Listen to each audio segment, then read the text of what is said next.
My apologies for coming in late. Won't happen again. Slight technical error. Hope you're well. It is Monday.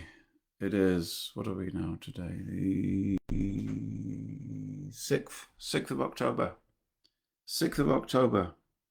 And we are coming to you live from Chaitanya Charitamrita headquarters. Very nice to see you. Thank you for your persistence, your determination, your patience, and your genuine good humor in coming back every Monday night and being with us. With apologies for being my late self, this is now Pete, and we have Alex, and we have Owen, and we have Hema Krishna, and we have Jeremy and Sam, and we have Edward, and we have Mary, and we have Mark. Fantastic, fantastic. Welcome to you all. And it's a great day, of course, a great evening that you come to us, because today is Sharad Purnima, or the full moon, the harvest moon, the moon after the monsoon, before the harvest begins, the Rasa Lila moon. And tomorrow is the beginning of Kartik. We have Dangati, we have Anapayani, we have Misha. Thank you very much. Hare Krishna headquarters. Well, let's put our hands together and we say, Jaya Jaya Shri Chaitanya Jaya Nityananda. Now you? Oh, I can hear you all over the country. Jaya Dvaita Chandra Jaya Gaura Bhakta Vrinda. Fantastic. I don't need too much imagination to imagine you singing at the top of your lungs, wherever you are.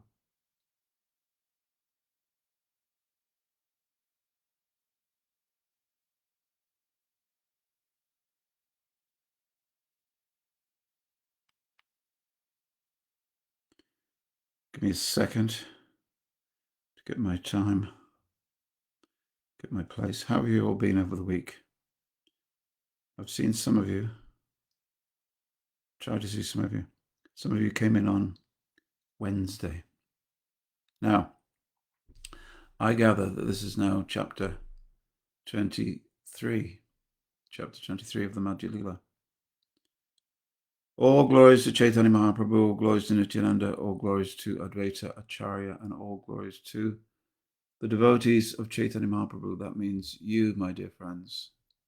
So in this 500-year-old book, Chaitanya Charitamrita, you yourself are glorified, because anyone who takes shelter of Chaitanya Mahaprabhu, even a little bit, if you can say that your life has increased in merriment, enjoyment, peace, and relief from spiritual hunger, then you can say that you have taken shelter of Chaitanya Mahaprabhu even a little. And that means that your name is inscribed in his book, the Chaitanya Charitamrita.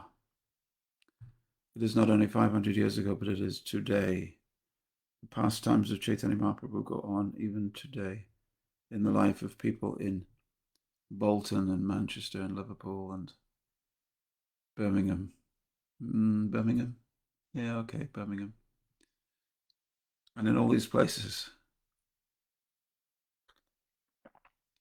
Chaitanya Mahaprabhu continued. So we're getting a fresh parting of chapter 22 to chapter 23. Now here, O Sanatan, about the result of devotional service. So the last chapter is all about the process of devotional service. This is the result. This is what you get if you do it, which is love of Godhead. Life's ultimate goal. One who hears this description will be enlightened in the transcendental mellows of devotional service. Yes. It is said that of the tree of wisdom, fear of God is the roots of that tree. That's where everything begins, understanding that God is great, I'm small, I should be a servant because bad things will happen to me if I don't. So those are the roots.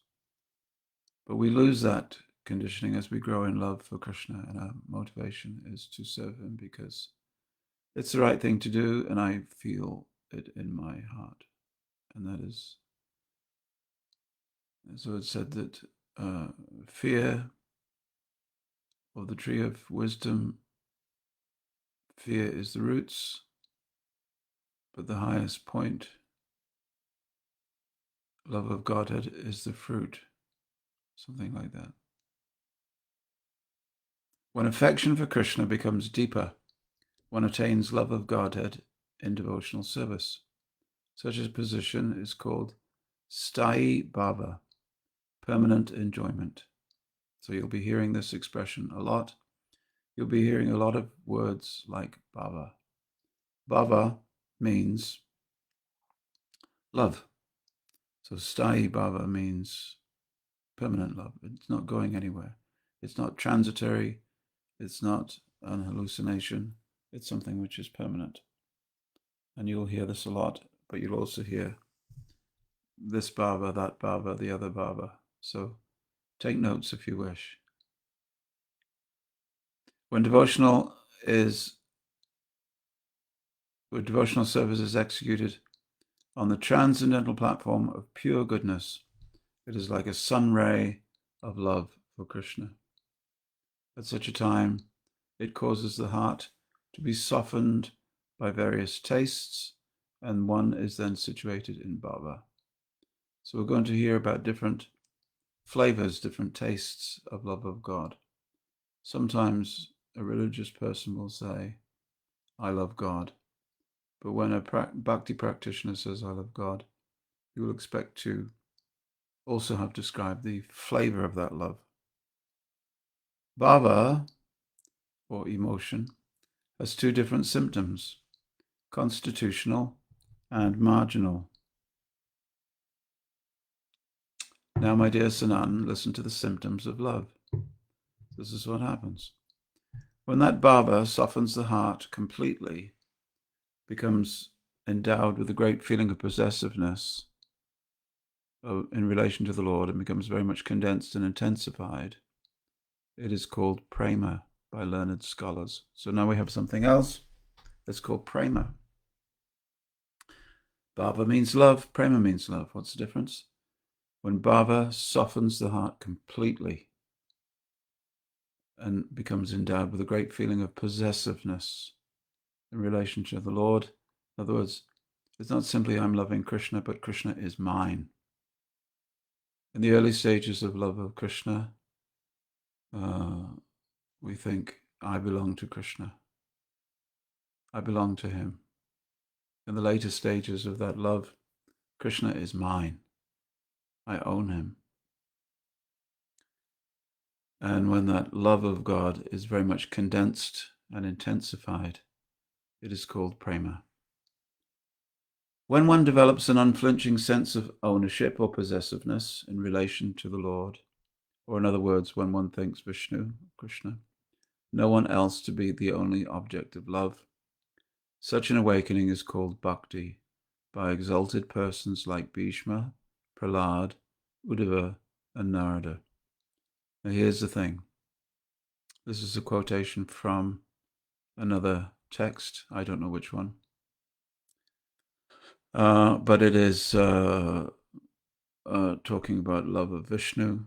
And in these texts, when they're introduced, we should understand Lord Vishnu and Lord Krishna are interchangeable terms. So Bhishma, Prahlad, Uddhava, and Narada, they're experts on this love.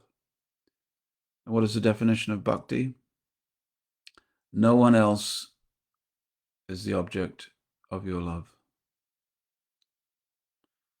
So if you have many partners, can it be said that you truly love them?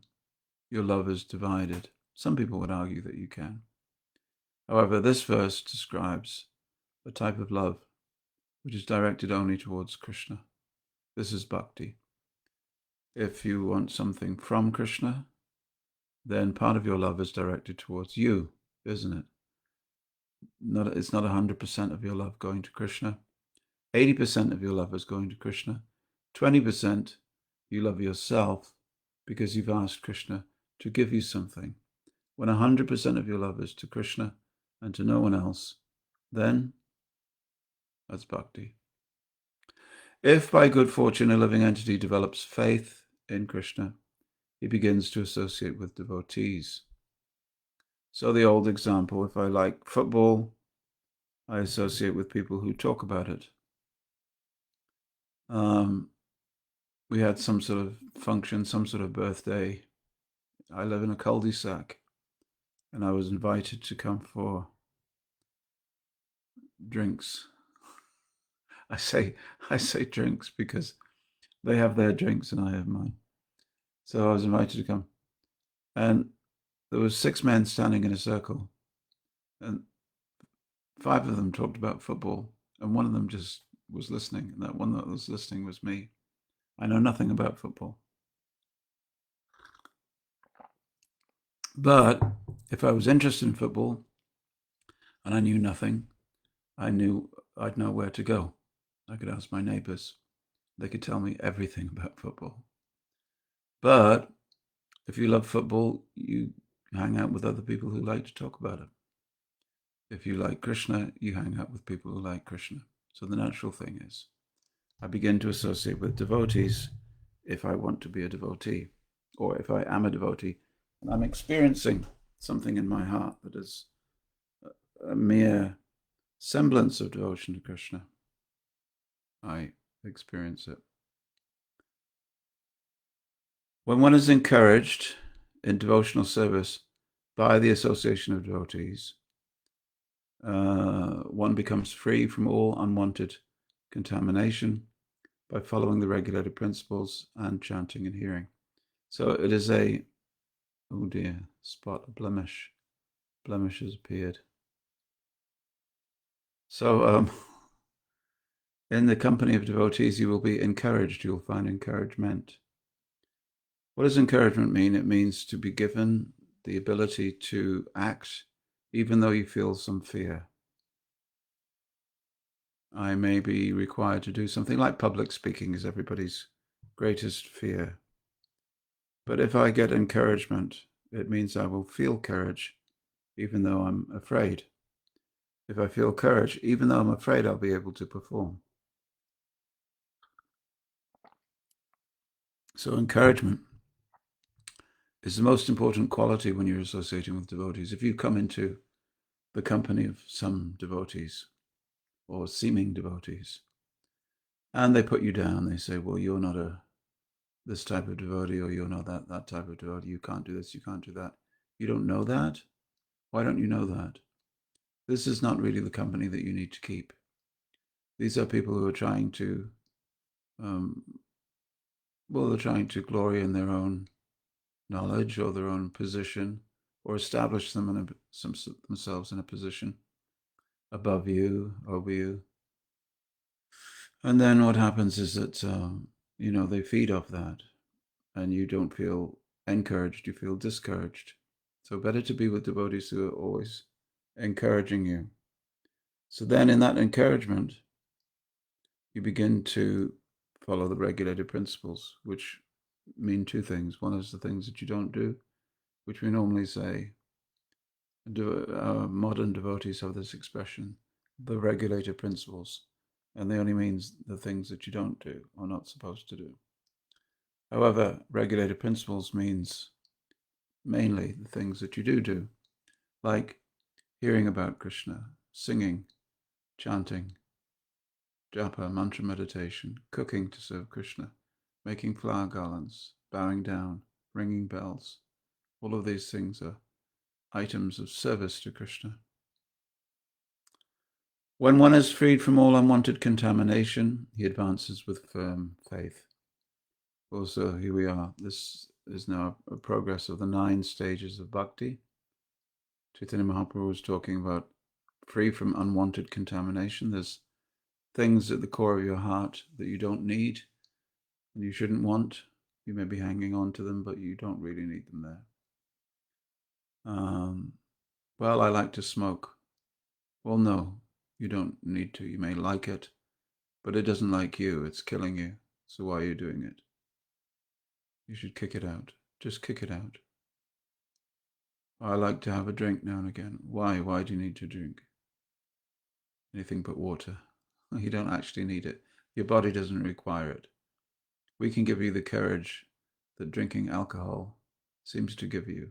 You don't need these things. They're anarthas, valueless things, so kick them out. Anartha nivriti. So when you become purified from unwanted things in the heart, this is anartha nivriti. And the stage that comes after that is called firm faith. Before that, you're sometimes interested in material things, sometimes interested in spiritual things. This is shaky faith. This is up and down.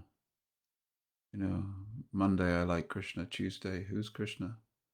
So the idea is that we want to come to a stage of firm faith. This is called nishta. Nishta.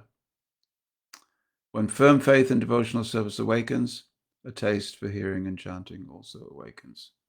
So sometimes I like to chant, but I only like to chant when there's a nice musical background, when I'm in a good mood, when people are dancing, when it's happy, when the tune is nice, when people are playing the instruments on time, and it's not too loud, not too noisy, and it's respectful, or it's jolly, or it's the way I like it, then I like to chant.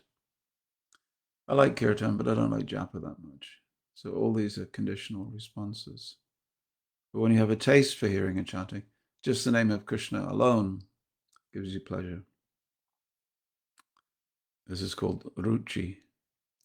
After taste is awakened, a deep attachment arises. This is called asakti. And from that attachment, the seed of love for Krishna grows in the heart. So now we're talking about asakti and bhava and prema.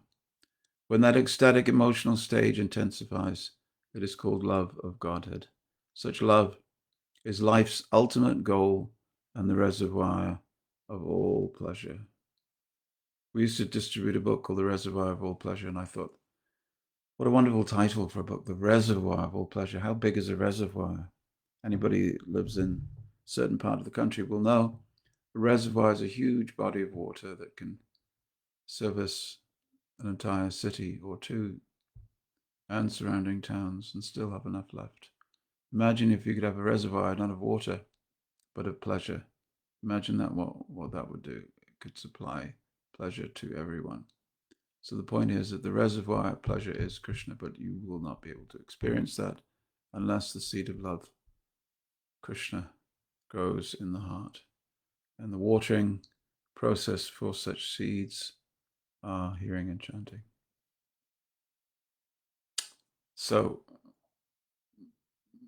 a verse written by Rupa Goswami now appears in Chaitanya Charitamrita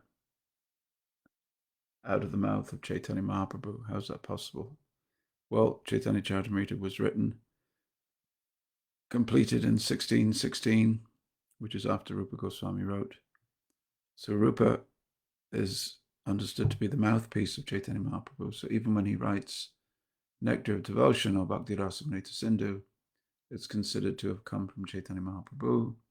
And so some of the verses from his Bhakti Shastra crop up in Chaitanya Charitamrita as if they were spoken by Chaitanya Mahaprabhu. Thank you. Hope you understand that. In the beginning, Ado Shraddha. In the beginning, there must be faith, Shraddha. Then one becomes interested in associating with pure devotees, Sadhu Sangha. Thereafter, one is initiated by the spiritual master and executes the regulated principles under his orders, known as bhajana kriya. Thus, one is freed from all unwanted habits, anartha nivriti, becomes firmly fixed in devotional service, nishta. Thereafter, one develops taste, ruchi, and attachment, asakti. This is the way of sadhana bhakti, the execution of devotional service according to the regulated principles. Gradually, emotions intensify, and finally, there is awakening of love. This is the gradual development of love of Godhead for the devotee interested in Krishna consciousness. Wonderful. So those are all the stages, the 9 stages of developing your love for Krishna. Not mine, not anybody else's, but yours.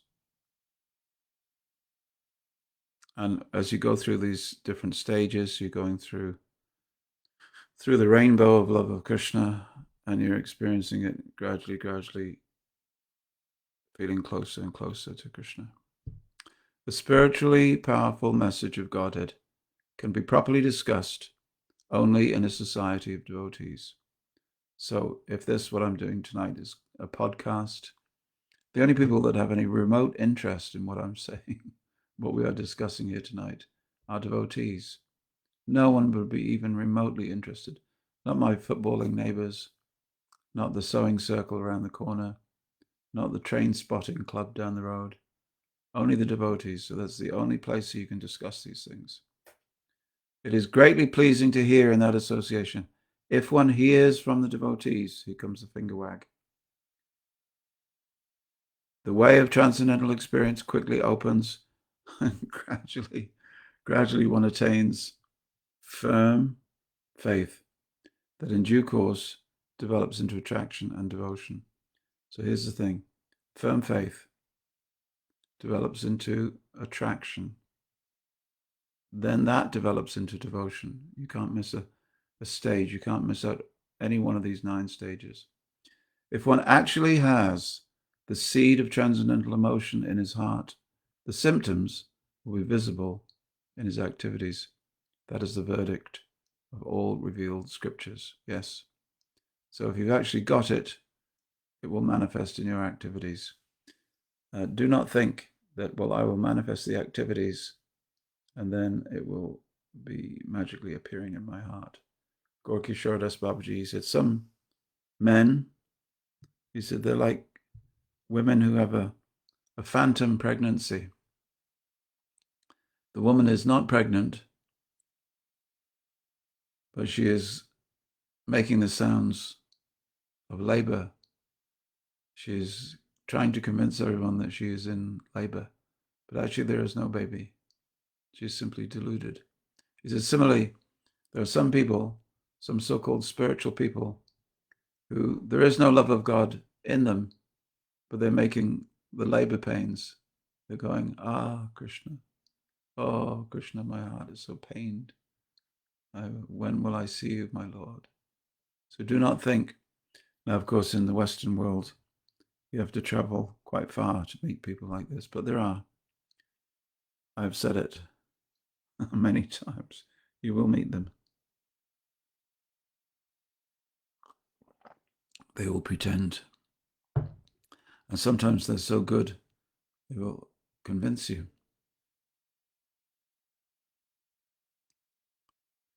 Here are the symptoms. When the seed of ecstatic emotion for Krishna fructifies, when there's actual fruit of love of God, the following 9 symptoms manifest in one's behavior. Okay, so 9 stages in developing your love for Krishna. Then when you have reached the 9th and final stage of love of Krishna, these are the things which will manifest. So there's 9 things that will manifest. Forgiveness. I bet you didn't expect that one. Forgiveness. You will not, when you love Krishna, you will not be able to hold a grudge against anybody. You will not be able to hold on to the injury or the slight or the criticism that anybody has paid to you. You'll simply be melting.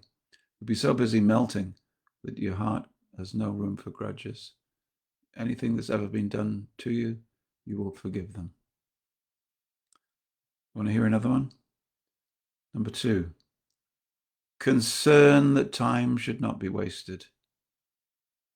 I can't waste my time anymore. I've wasted so much time. Up until the time I loved Krishna, I can't waste any more time. Time is Krishna's time, not my time. Let me therefore use my time fully in Krishna's service. Number 3, detachment. I used to like that. I used to like this. I find I'm not interested anymore. I have to pretend to be interested sometimes for the sake of family and friends, but I'm not. It doesn't really fill me. It doesn't really fill my heart. Detachment. Absence of false prestige. You will not be able to impress anybody about anything you think you've achieved, or anything that you own, or anything that you have some expertise in. You won't be able to do that, because you just know that I'm just a tiny, tiny channel. And everything that I have, everything that I own is Krishna's. Everything that I can do, my ability comes from Krishna. It's all Krishna. So you won't be able to hold on to it. You're not interested in holding on. Hope. Hope is very important in life. Without hope, we die. Hope means that I may be going through this right now. I may be feeling this right now. But I hope that things will change for the future. When one loves Krishna, hope springs, really does, eternal in the heart. And one manages to find positivity in anything. These are all great human qualities anyway. So love of God is something that will give us all of these. Finally, eagerness. Eagerness.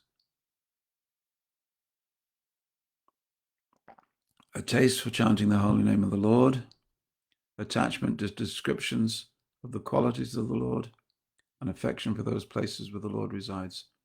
So it's all Krishna. It's all Krishna. I'm attracted to Krishna.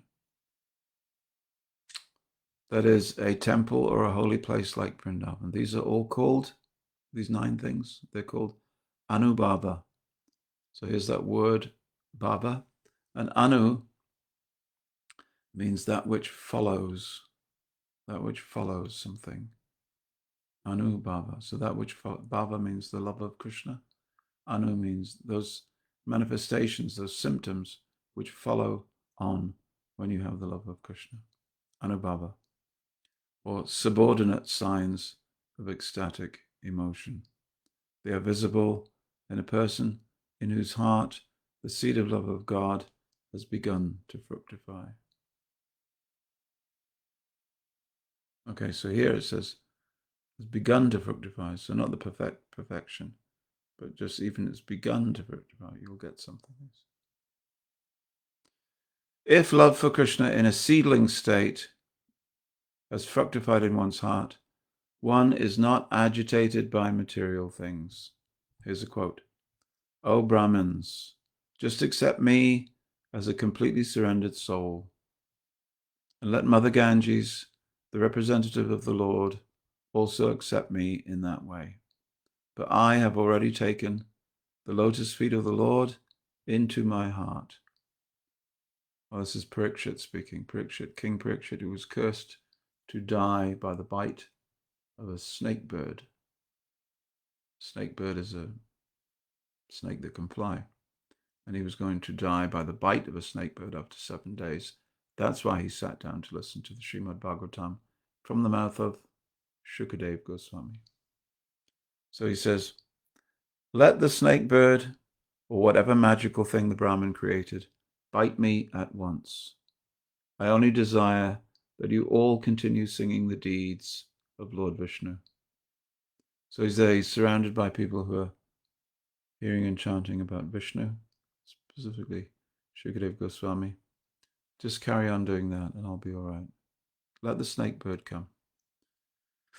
Not a moment should be lost. Every moment should be utilized for Krishna or connected with him. Another quote. With their words, they offer prayers to the Lord. With their minds, they always remember the Lord. With their bodies, they offer obeisances to the Lord. Despite all these activities, they are still not satisfied. This is the nature of pure devotees. Shedding tears from their eyes, they dedicate their whole lives to the Lord's service. That's a description of people who love Krishna. Throughout history, there have been people who love God. Loving Krishna simply means that we understand that God also has a face and activities, and that he loves us as well. And we reciprocate that love by serving. So those who love Krishna, they are placed throughout history to keep the flood, to keep the river of devotion to Krishna in flow. There are always devotees of Krishna in the world. In the material field, people are interested in material enjoyment, mystic power, and sense gratification. But these things do not appeal to the devotee at all. King Bharata was very eager to attain the association of the Lord, who is called Uttama Shloka, because poems and prayers are offered to him for his favour. In his youth, King Bharat gave up his attractive wife and children, as well as his beloved friends and opulent kingdom, just as one gives up stool after passing it.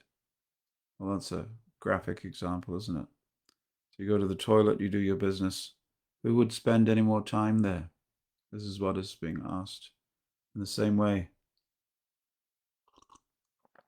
we should come to the material world. Our entire life is really engaged in generating something which we should not be attached to. We should move away. Although a pure devotee's standard is above all, he still considers himself to be in the lowest stage of life. Yeah. So this is a symptom of a pure devotee of Krishna, that along with love of Krishna comes humility. Not fake humility, but genuine humility. I am the lowest of the low. Everyone else is a devotee except me.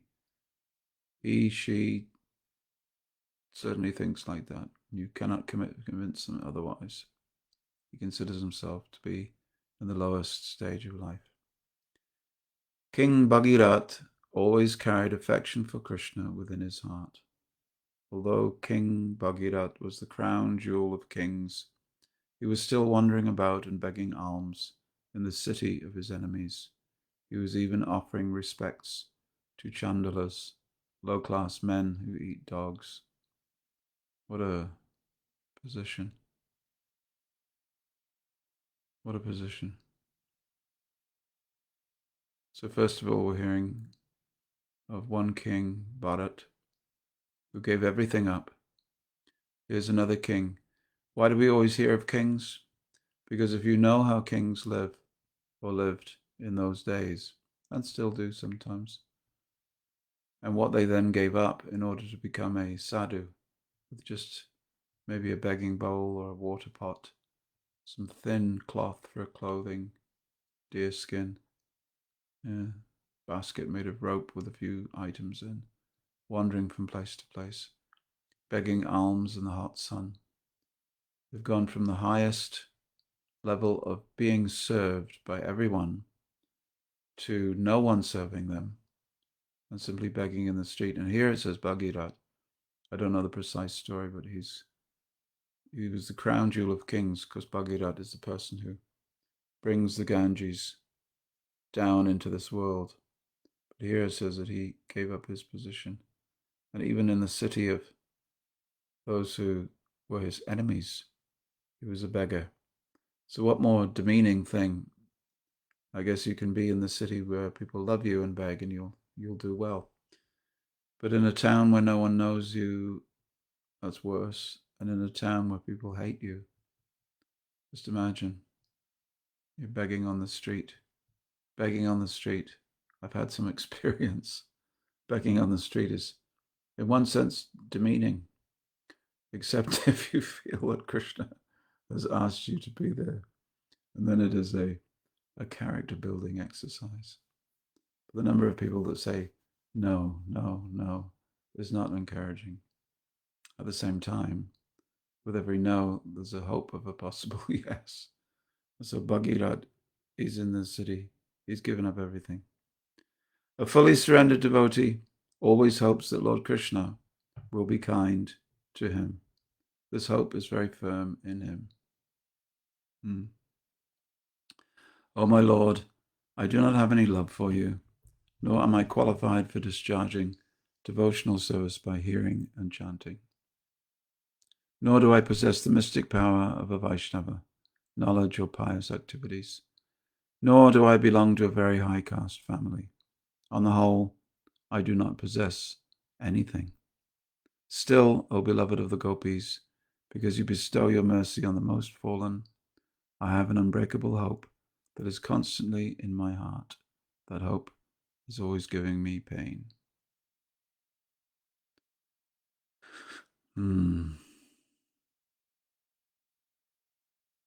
This humility we should not confuse with humiliation.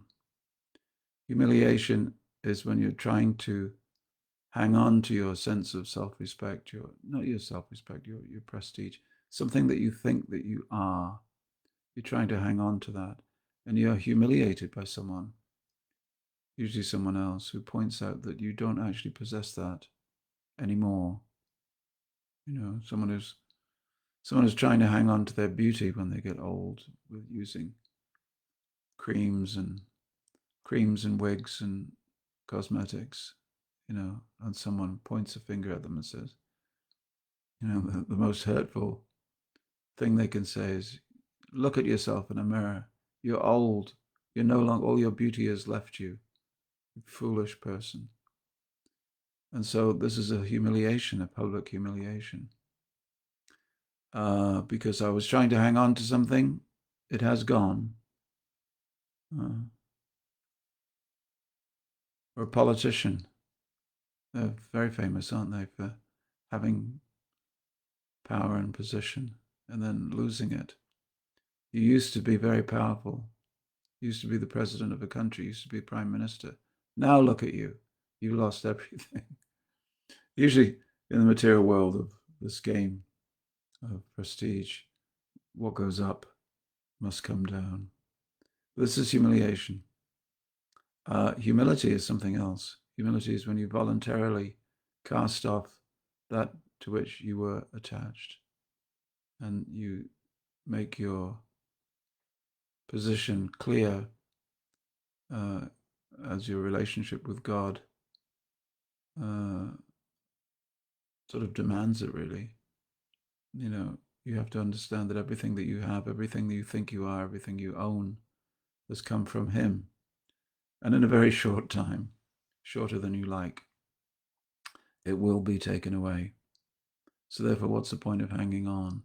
Whatever it is, beauty, fame, reputation, probably all go. As soon as you've passed away, you'll be remembered for a few weeks, and then no one will even remember your name. You used to be beautiful, you will be old. You used to be knowledgeable, you will forget. So all these things. But if we give them up now, we get hope. We get hope that there's an alternative future where we will gain by such cultivation of humility. So this is the difference. This eagerness is chiefly characterized by an ardent desire to associate with the Lord. Yes, this is what is meant by eagerness. I want to be with Krishna. How can I be with Krishna? We've gone past the point of imagining that Krishna is not real. Well, it's on the lower ledges, the lower stages. One day I think Krishna, I kind of believe it. And the next day we think, well, maybe Krishna's not real. And we're hovering, aren't we? From flower to flower, like a very unsteady honeybee, going from the good flower to the bad flower. So at a higher stage, one has flown upwards, away from that position, oscillating position. Now I know that Krishna is real. I know that I have a relationship with Krishna. I know that I'm attracted to Krishna, but I want to be in his company. When will that day come? Last couple of verses here. O Krishna, O flute player, the sweetness of your early age is wonderful within these three worlds. You know my unsteadiness, and I know yours. No one else knows about this. I want to see your beautiful, attractive face somewhere in a solitary place. But how can this be accomplished? Due to having great relish for the holy name, one is inclined to chant the Hare Krishna Maha Mantra constantly. So these are 2 verses. Then finally, text 33 in chapter 23. O Govinda, this youthful girl named Radhika is today constantly pouring forth tears like nectar falling from flowers as she sings your holy names in a sweet voice. I presume it means Radharani, calling out the name of Krishna, Govinda, Hare Krishna. Thank you very much for listening. We'll come back next week. Well, my dear friends, today is a very good day. Today is a very good day for all of this because today is Sharad Purnima. Purnima means the full moon, and today's Sharad Purnima it's the full moon, which is said to be the brightest moon of the year, and it's a harvest moon in that it's at the end of the monsoon period in India, and we're coming into the harvest period. So it's a time of change, and people often celebrate the end of the monsoon with sort of, I'm glad that's all over. Monsoon is a pretty heavy thing. Lots of strong winds and lashing rain and thunder and lightning. And when that's all over, a new chapter of life begins in that year. So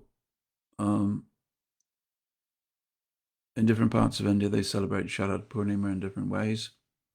For those who are just interested in health, it's said to be healthy, something healthy, to put kheer or milk and sweet rice or milky rice out in the moonlight. And the moon is said to infuse the kheer. So in the morning, one takes amrit. Some people in Maharashtra, they will sit under the moon tonight. If you were flying over India tonight in Maharashtra, over Maharashtra, somewhere near Bombay, you'd see people on the roofs and they're drinking milky drinks. Sometimes they stay up all night. In West Bengal, they also, it's called Kojagara Purnima. Kojagara means, Kojagari means who is awake. Who is awake? And it is said, don't ask me by who, that Lakshmi Devi herself will enter the home of someone who stays awake on this night. So people will light lamps and invite her to come. And of course, tonight is the official lunar beginning of the month of Kartik. So if you wish to celebrate all that Kartik means, and we discussed that last week, tomorrow is the first day that you will do what you pledged to yourself to do. So if you want to give up chocolate, you'll have thousands and thousands of people. Should you wish to give up chocolate, of course. If you don't want to give up chocolate, then maybe there's some extra devotional items that you want to do, but people give up certain things that they are trying to give up, and they add on certain things that they're trying to put in their life. For those in Vrindavan, of course, Sharad Purnima is a very special occasion because it's the occasion when Krishna himself played his flute under the full moon night and attracted the gopis to come and dance in Rasa Lila, or the activities, the play, Lila play of Rasa, the circular dancing in which every gopi was able to experience the rasa with Krishna, the relationship with Krishna. So it's a love dance. Krishna's in the middle. Krishna's facing every partner. Everybody wants to dance with Krishna, but not everybody can dance with Krishna. He's only one. But he manifests himself in unlimited forms, so each gopi can dance with him. So if you were a viewer on this spectacle, you'd see large concentric circles of dancers, music off to the side, footbells playing, flutes playing. It'd be very magical. And it goes on for a night of Brahma. It goes on for millions of years, but it's all captivated just in the one night. So devotees like to take a tub or some other suitable vessel of sweet rice and they put it out under the moon. And tomorrow they will have prasadam, which has been infused with not only the moon, but also Krishna's dancing pastimes. And it is said, at least this is what we used to tell our children. We used to put it onto, it's an English equivalent. When my children were growing up, we used to take the sweet rice in a saucepan, put it on top of the garden shed, point up at the moon and say, Krishna is dancing tonight and he will come and eat the sweet rice. And in the morning, of course, we bring the sweet rice in, and it was extra sweet and cold. And the children would say, did Krishna eat it? And I would say, oh yes.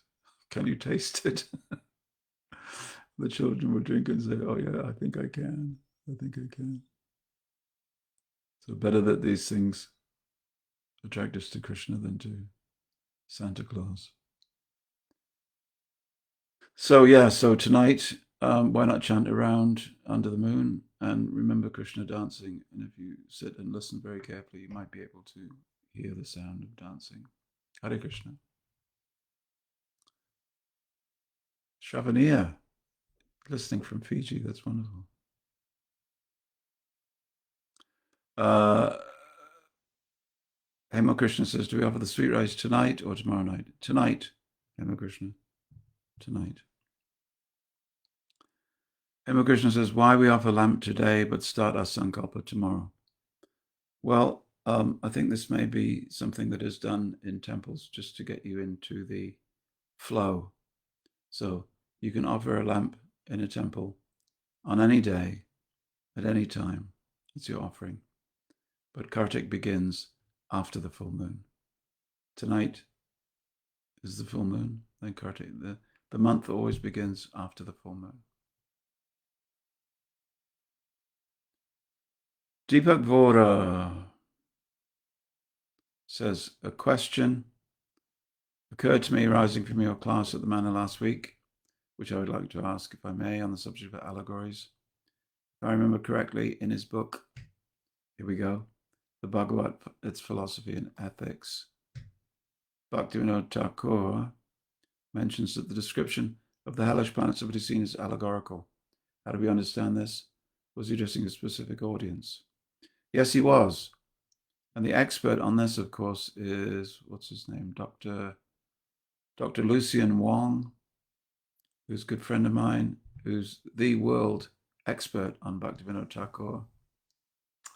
And he's a PhD, of course, and he is one of the wonderful results of the Oxford Centre for Hindu Studies, but he's made a deep, deep study of Bhaktivinoda Thakur. Yes, people write books for different purposes, and Bhaktivinoda Thakur had to deal with 3 audiences, and he had to deal with devotional audiences that pretended to be devotional, and non-devotional audiences. And the non-devotional audiences were the British and Christian-influenced Bengalis who were part of a cultural phenomenon called the Bhadralok. The Bhadralok were British Christian-educated Bengalis who were trying to get the top jobs in the British civil service. They were the intelligentsia also, but they had renounced certain aspects of Hinduism. And the parts of Hinduism that they did renounce were deity worship and things that nobody wants to believe in, which is descriptions of hell, etc. And then sometimes in the Bhagavad philosophy and ethics and theology, Bhaktivinoda Thakur says, well, look,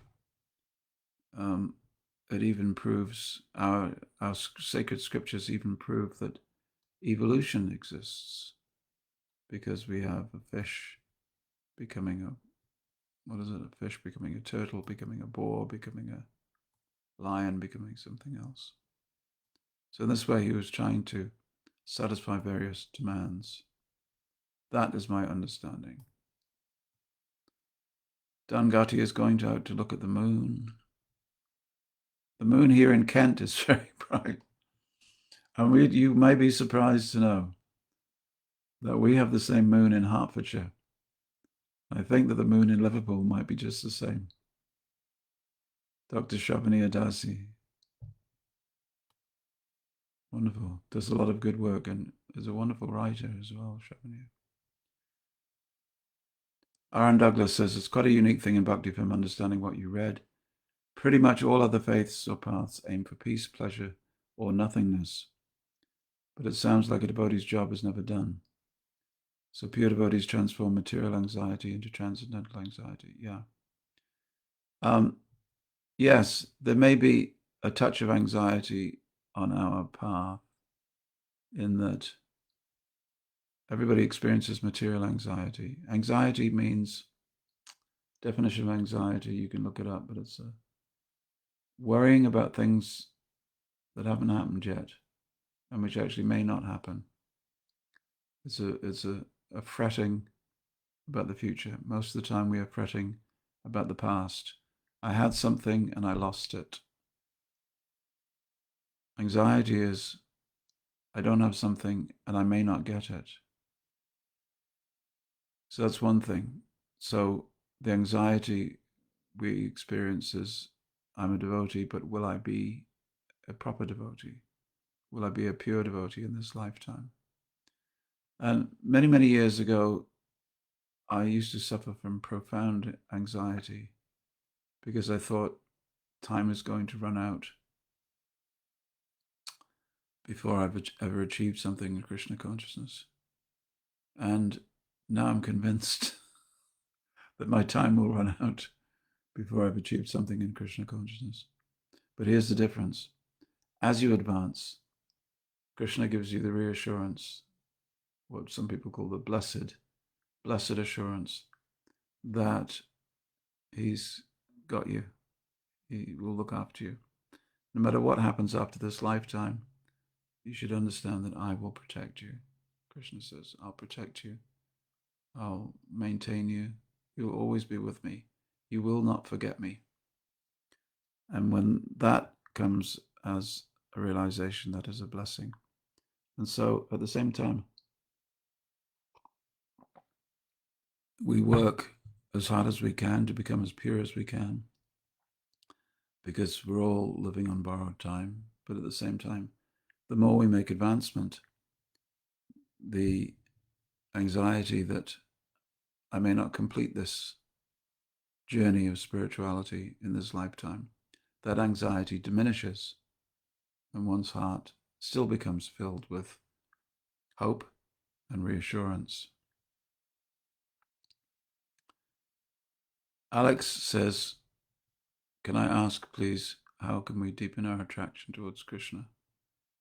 What a wonderful question. Well, by performing all the regular activities, Alex, you'll find that all of those things are mentioned in our standard books.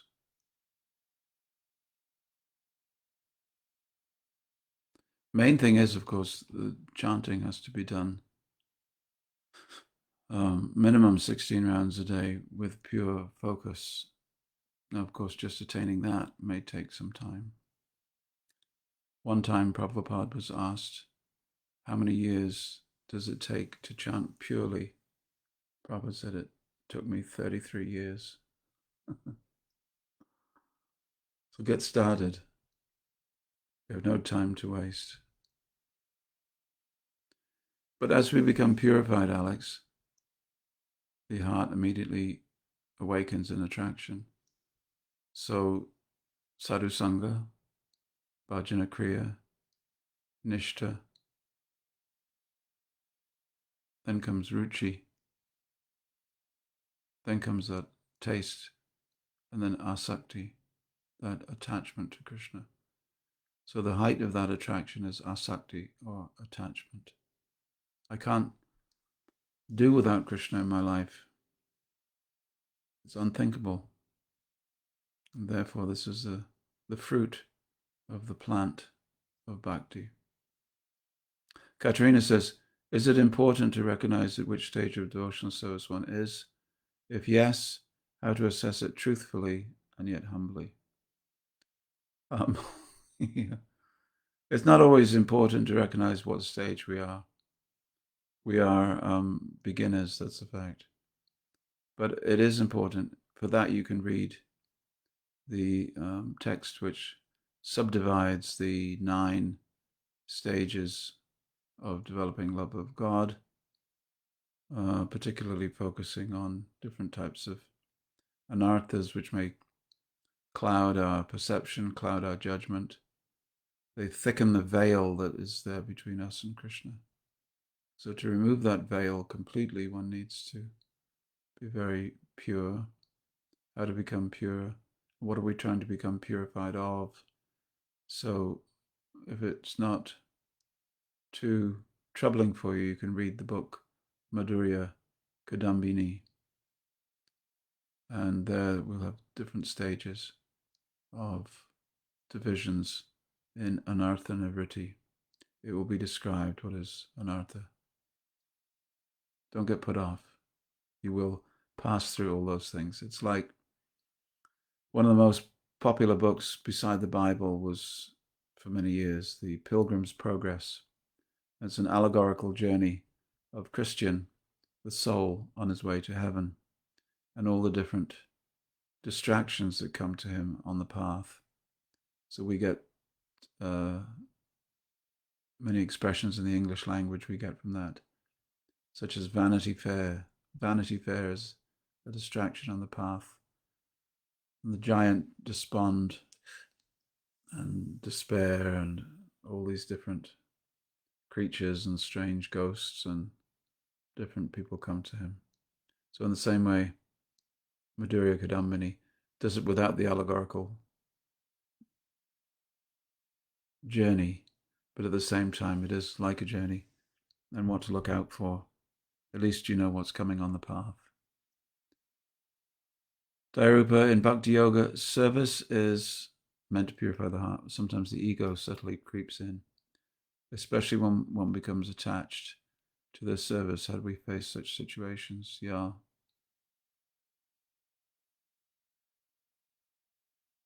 Sometimes, yes. Well, ego is always there. Sometimes we become free. Dhyarupa, well, it's question is just to keep going, and there are ways in which your attachment to a particular service, if it's unhelpful for you, Krishna will remove it. If it's helpful for you, it will be maintained.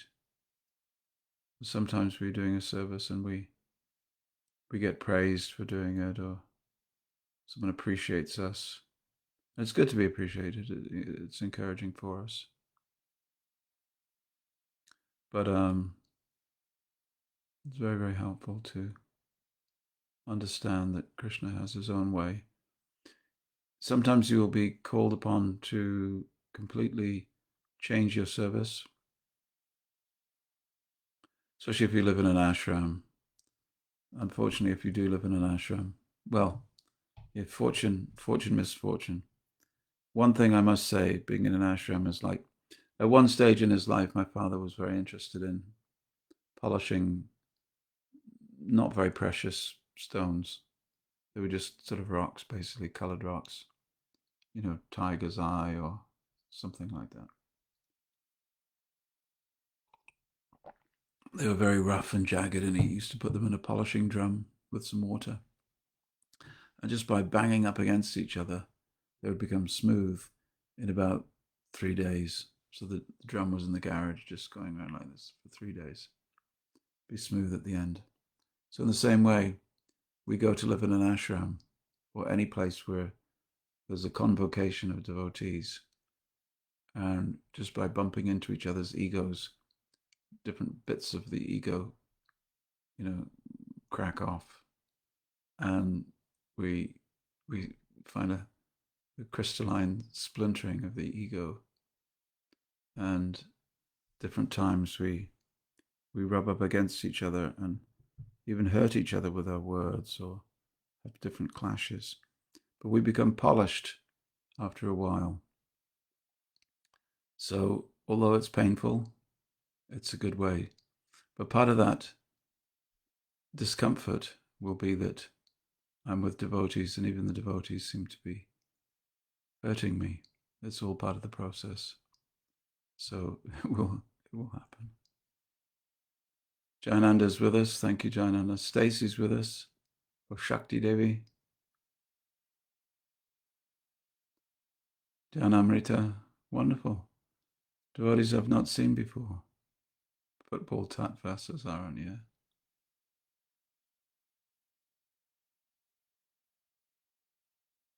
Katerina helpfully says that the purport says verse 8 is from Narada Pancharatra. Yeah. Very nice.